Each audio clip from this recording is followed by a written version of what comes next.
Ni bangunan yang tinggi ni. Tak guys, ada teknikal, ada masalah teknikal ya. Ada masalah teknikal kau tak dengar kan. So ni kita orang bahagian tepi KLCC ni. So memang sekejap guys, aku ada jumpa satu benda yang agak menyakitkan hati.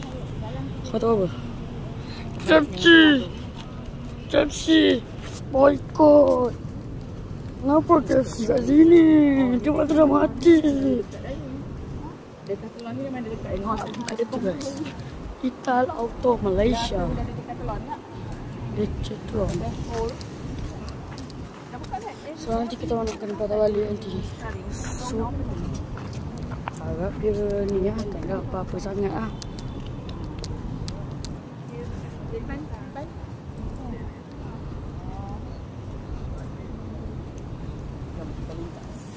Oh ni kita nak patah balik cari. Aduh. Nat. Oh Nat. Oh benar. Benar.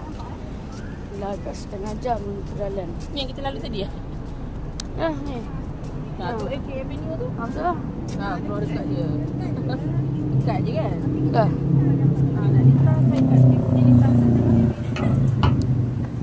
So kita on the way nak cross balik sebab yalah ni dah nak pulang. tak kita nak jadi atas depan hotel kan? Ayah kau mamak lagi. Ayah kau mamak lagi. Ayah kat mamak lagi. Dah kita pula asal lah mamak lagi. Mamak aduh.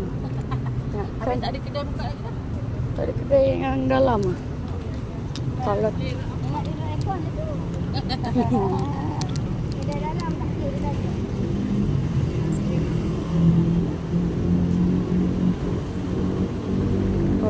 kita kena stop lah ni bising lah.